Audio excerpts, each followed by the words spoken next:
kegiatan aksi nyata dari Bu Ratu dan Bu Elvina selaku CGP Angkatan 7.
Di depan ada tulisan aksi nyata.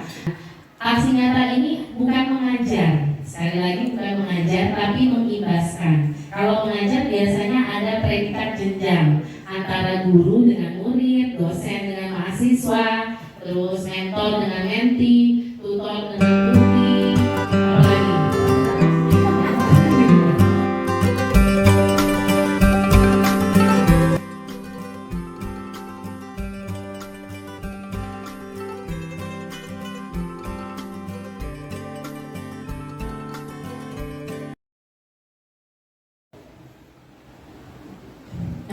Saya suruh berpantun dulu ternyata.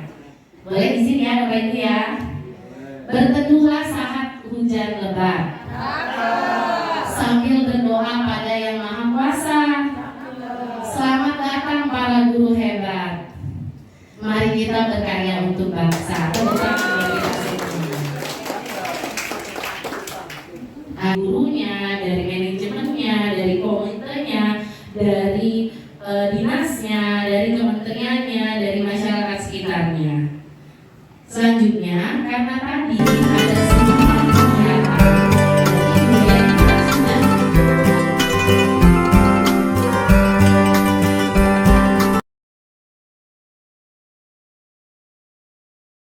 misalnya budaya 5S. Apa Bapak Ibu budaya 5S? Senyum, sapa, salam, campur. Oke, coba boleh. Oh, promisi. Badannya sih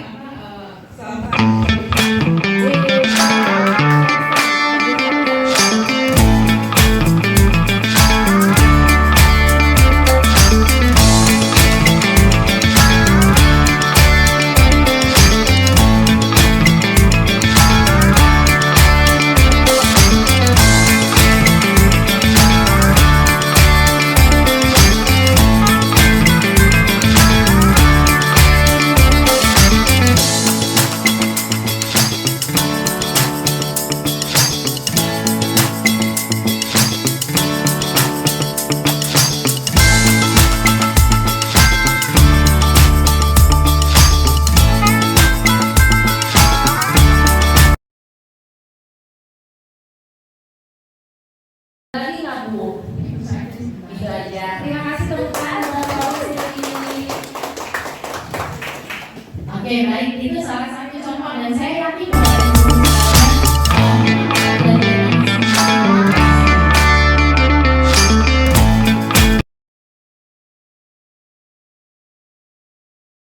meningkatkan kualitas dan potensi mereka gitu aja.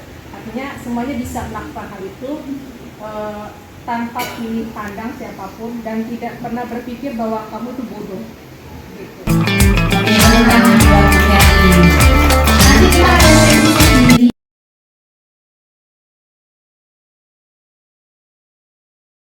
Saya bahas hukuman versus konsekuensi ditambah pendekatan restitusi. Tujuan pertama kita hari ini kita pengen tahu tentang motivasi perilaku manusia. Yang kedua, hukuman, penghargaan, dan konsep pendekatan restitusi. Dan yang ketiga, bentuk-bentuk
selamat datang untuk guru Bu Rizka dan Bu Puput dari SMA Muhammadiyah 2 Jakarta. Semoga berkenan ya Bu ya dengan kondisi kami dan acara kami di ruang multimedia. Baik, selanjutnya ini ada sebuah wacana berupa pertanyaan. Sebagai seorang guru, saat Anda hadir ke sekolah tepat waktu, motivasi apakah yang mendasari tindakan Anda?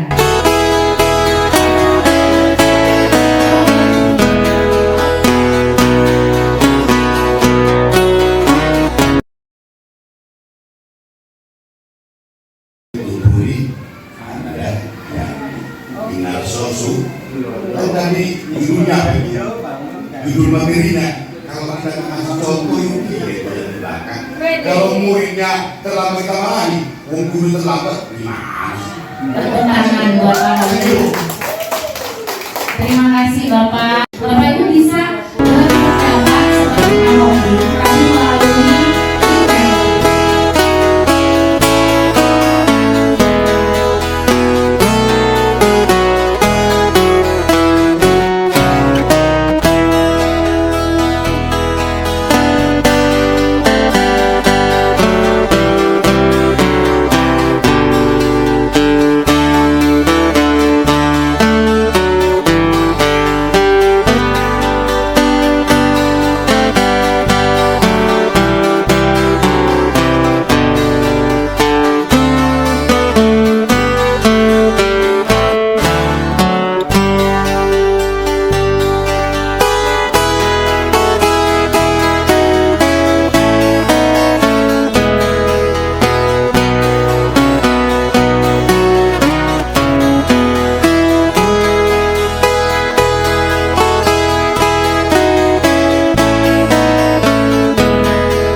pagi hari penuh keberkahan, semangat mengawali pagi luar biasa, mantap. Kemudian ada aku Vina sebagai suri teladan, oke. Berusaha ini memberikan contoh kepada murid, mantap. Ibu penggerak kita, Pak Amri, supaya bisa istirahat sebentar sebelum mulai mengajar. Mana Pak Amri?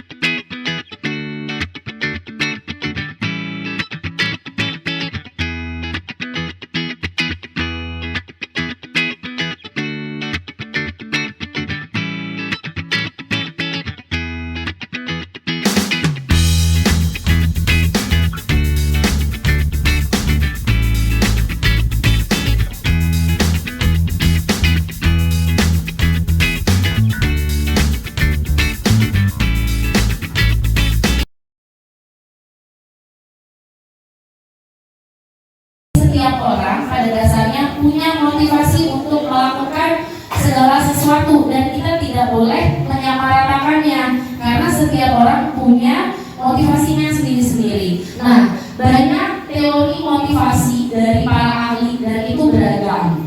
Yang kami sering muncul di masyarakat. Yang pertama, dia bertingkah laku atau berperilaku atau bertindak karena dia tahu regulasinya, dia tahu konsekuensinya, makanya dia datang lebih pagi, dia datang on time, bahkan bisa setengah jam sebelum waktu deadline. Kemudian yang kedua,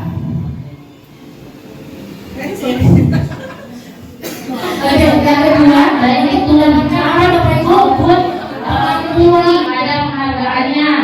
Contohnya, misalnya kalau siswa mungkin ada budaya di satu sekolah yang menciptakan budaya setiap satu semester atau setiap 3 bulan sekali ada penilaian penghargaan buat siswa yang rajin, yang datangnya mungkin jam 6 pagi sebelum pokoknya 6.30 atau 6.25 dia selalu nggak pernah lewat. Bisa jadi itu pengakuan atau penghargaan. Selanjutnya, menghindari teguran, menghindari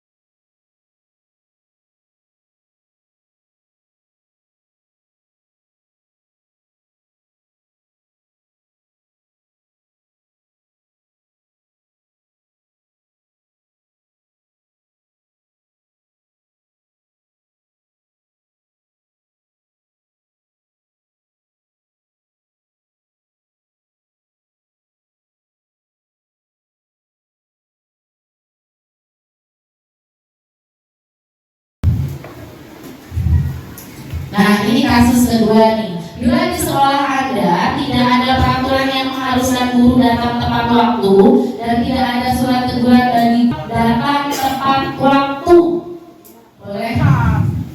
Oke, urus ini.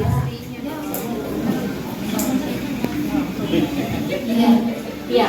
Apa alasannya? Kan nggak dapat penghargaan, nggak dapat ujian juga, nggak dapat teguran juga kalau terlambat. Integritas.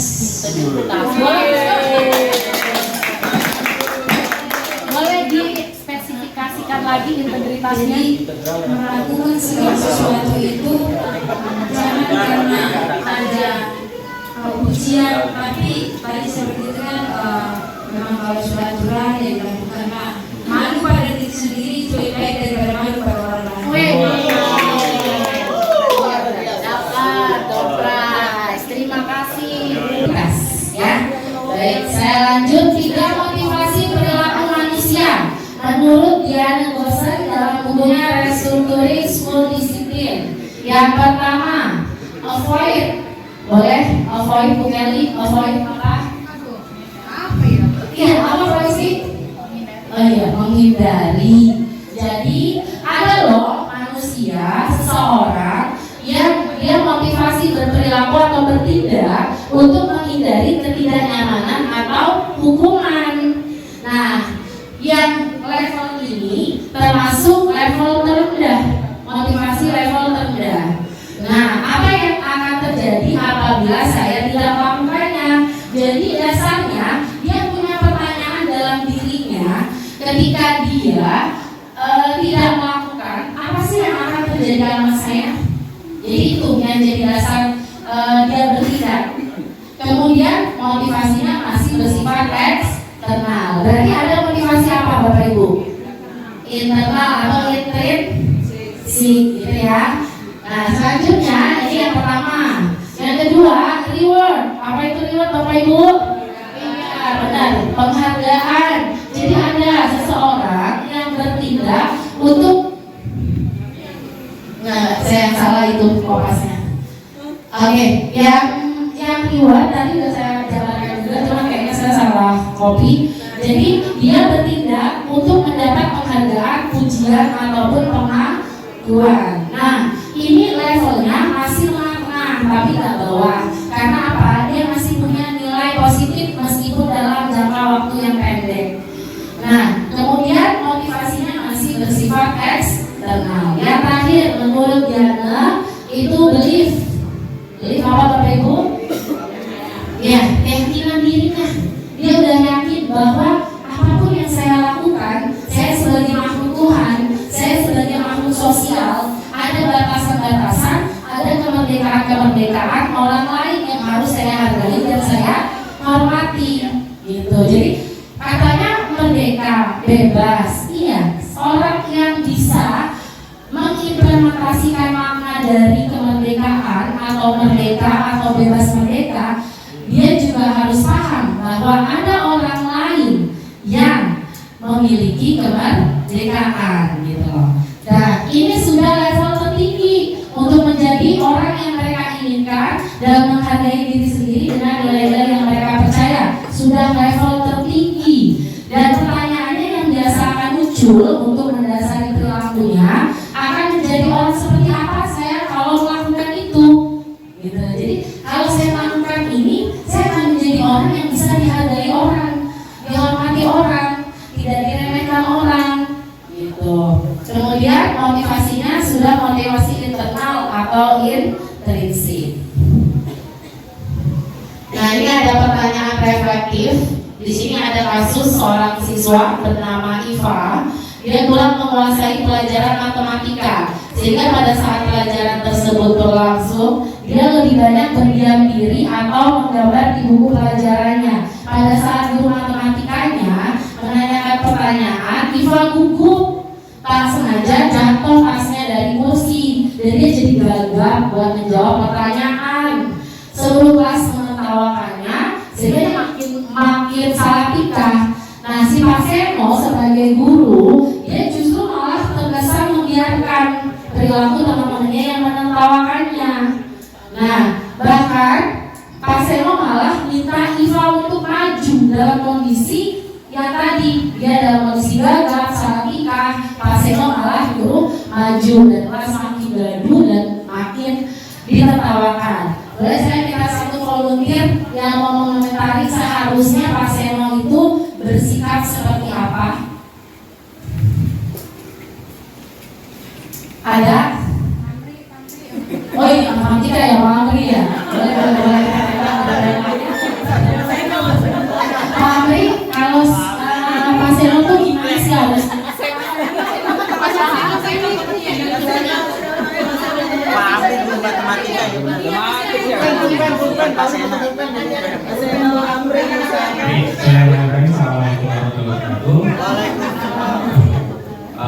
Kalau dengan kejadian tersebut sih harusnya Pak Seno tidak memanggil Ivan ke depan, tapi baiknya Pak Seno langsung menghampiri Ivan menghampiri Ivan dan bisa bertanya secara langsung atau membisikkan sesuatu ke telinganya atau bertanya langsung, artinya langsung ke anaknya, jadi tidak dipanggil ke depan dulu. Dan Pak Seno juga bisa mengatakan ke anak-anak bahwa hal seperti ini tidak untuk ditertawakan, tidak untuk dibercandakan, karena semua orang pasti akan pernah ngalamin hal ini. Cuma pada saat itu kebetulan si Iva yang ngalamin gitu. Jadi anak-anak yang sedang mengalami itu jangan ditambah makin pressure, makin tegang dan makin tertawakan gitu. Ada hal-hal yang tidak bisa dianggap sebagai sebuah bercanda gitu. Tepuk tangan deh Pak. Oke, setiap guru punya caranya masing-masing, tapi intinya tetap kita harus memastikan kondisi anak itu dalam kondisi baik-baik saja. Ya, jadi kalau kita tuturi handayani seperti kata Pak Hombing, itu kita tidak boleh menambah beban hidup peserta didik kita. Justru kita membantu mereka untuk sama-sama mencari solusi. Apa sih permasalahan Iva sebenarnya sampai dia bertindak demikian di kelasnya, gitu. Jadi mungkin tadi kata Pak Amri, menurut beliau seharusnya dia malah memastikan dengan mendekati posisinya, kemudian Iva, kamu baik-baik aja kan? Nah, Nah, mungkin kalau saya bisa menambahkan sebagai guru matematika juga, mungkin saya setelah itu berhenti mengajar, kemudian melakukan pembinaan kelas. Karena saya rasa anak-anak dalam satu kelas itu masih perlu dibangun keyakinan kelasnya. Gitu ya Bapak Ibu. Nah, ini ada hukuman, konsekuensi, restitusi. Nah, kalau hukuman itu ujung-ujungnya akan membangun identitas gagal. Kalau konsekuensi dan restitusi sama-sama membangun identitas sukses gitu. Jadi kalau pasien tadi terkesan jadi menghukum. Kenapa? Karena si Ivanya malah disuruh maju ke depan sebagai hukuman atas tindakan dia sebelumnya.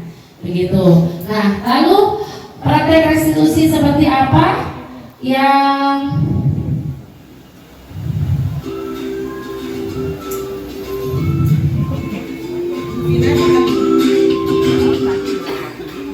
iya? Oke. Salah gitu kan? Itu hukuman. Ya, hukumannya berarti kan salah kan? Iya, Bu. Nah, sekarang bagaimana? Ini masih saya lihat ya. Saya lihat di SMA 30 terlambat gurunya berdiri tuh. Iya. Nah, itu berarti nggak boleh kan? Oke, kalau terlambat dihukumnya berdiri, gitu ya? Oke, baik.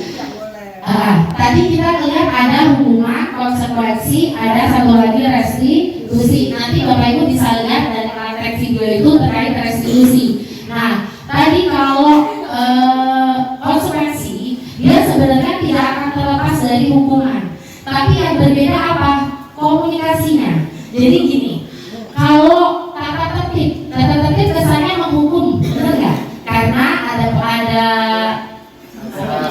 sanksi pelanggaran ringan, sedang, berat. Jadi kesannya menghukum. Iya benar Bapak Ibu. Kesannya menghukum kalau tidak ada sosialisasi, tidak ada kesepakatan, tidak ada fakta integritas, sifatnya hanya satu arah. Tapi ketika hukuman yang sudah dikasih tahu sebelumnya, makanya tadi di awal budaya positif harus melibatkan stakeholder, harus komprehensif, harus holistik, semua orang tua tahu, siswa tahu, bahkan mereka tanda tangan di atas materai. Jadi nanti bukan lagi hukuman, tapi konsekuensi. Dan ketika mereka menerima hukuman, ini kadang yang menjadi salah adalah komunikasi menyampaikan ketika mereka harus menjalani hukuman tersebut. Itu pun akan menjadi tidak konsekuensi lagi, walaupun di awal sudah melalui proses yang benar, gitu loh. Misal si A dia memakai sepatu tidak berwarna hitam sampai di depan, kemudian ditegur sama tim kesiswaan dengan cara kamu tidak pakai ini, kamu mendapat hukuman sesuai dengan tata tertib begini. Itu akan menjadi hukuman Bapak Ibu, bukan konsekuensi. Tapi ketika Bapak Ibu memulai komunikasinya dengan cara misal, nah kenapa mau pakai sepatu ini? Jadi biarkan mereka mengutarakan dulu permasalahannya apa. Karena pastinya ketika seorang anak dihukum tanpa kita tahu alasannya apa, maka tidak menutup kemungkinan dia akan mengulangi hal yang sama. Karena kita nggak tahu akar penyebab masalah dia tidak memakai sepatu hitam. Bisa jadi karena memang dia nggak ada sepatu hitam dan sepatunya sudah robek, tidak layak pakai dan tidak ada gantinya. Jadi dia besok akan begitu lagi. Dan bagi dia kesulitan hidup ekonomi orang tuanya, keluarganya masih lebih ringan hukuman sekolah daripada kesulitan ekonominya. Begitu Bapak Ibu. Gimana Bu Yani? Oke, kita lanjut praktek restitusinya, boleh kita simak.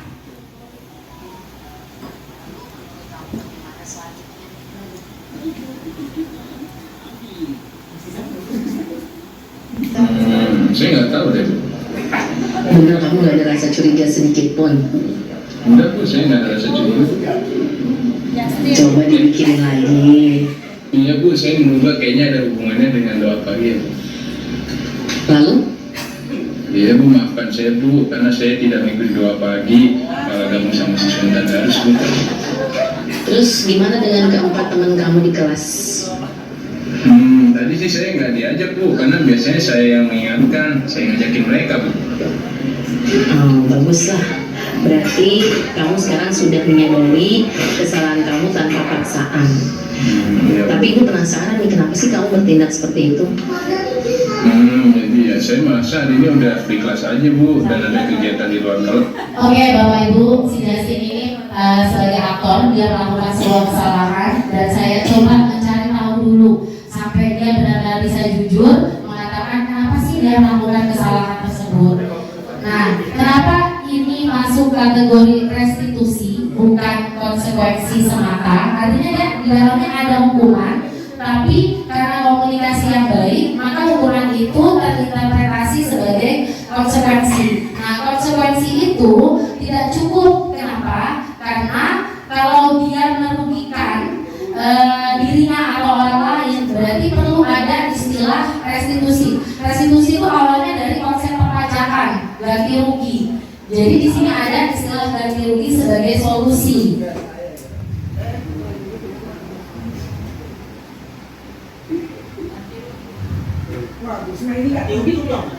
Minta maaf, tapi tindakan nyata lebih bermakna ketimbang ucapan semata. Nah, jadi ceritanya dia mau minta maaf sama Bu Rusma ini, tapi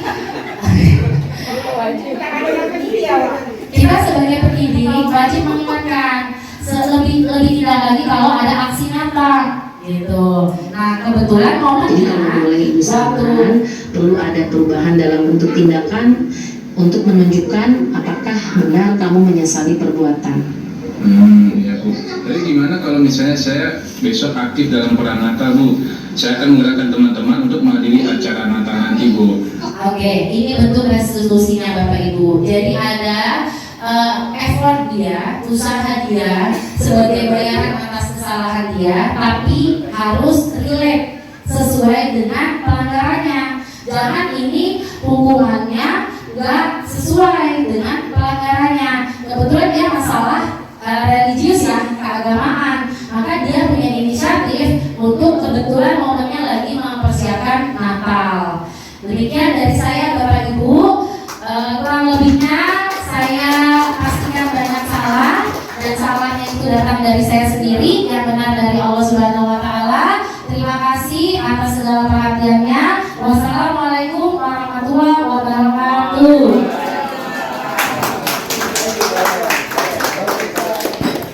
Baik. Dari sisi hukum ekonomi namanya ganti rugi. Ganti rugi loh.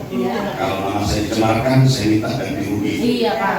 Dari sisi hukum pembangunan tentunya pemulihan kembali. Dari segi sumber daya manusia, kondisi yang salah kita berikan kembali. Ibu kan mau cerai si Alibaba, BPS. Coba kalau ibu cerai itu sejati.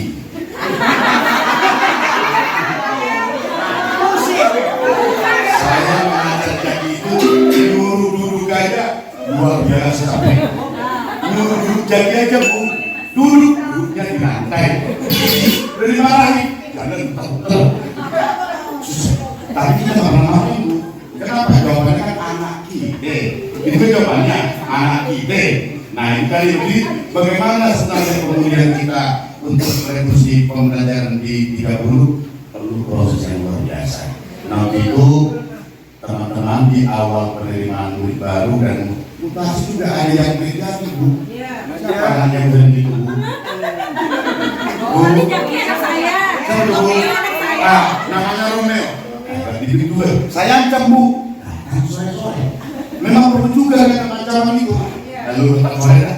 Berkali kali ngomong. Nah, karena akhirnya. Nah ini kok bisa lolos ke 30 gitu loh Bu.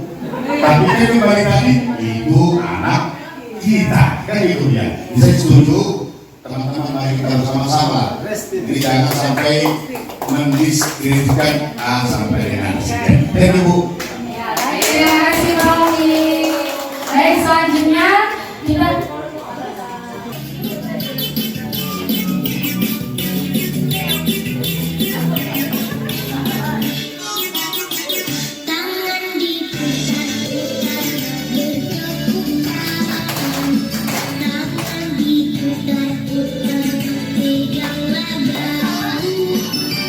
Jangan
Prandiana MTH.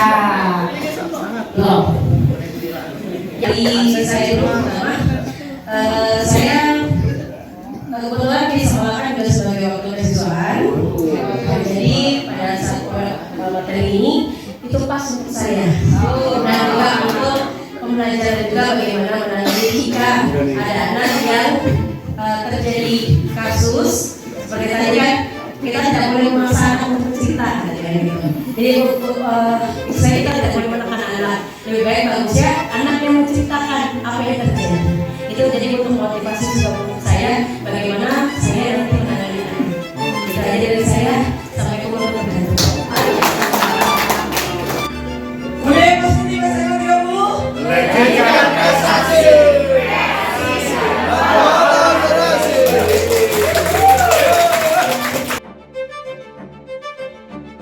Terima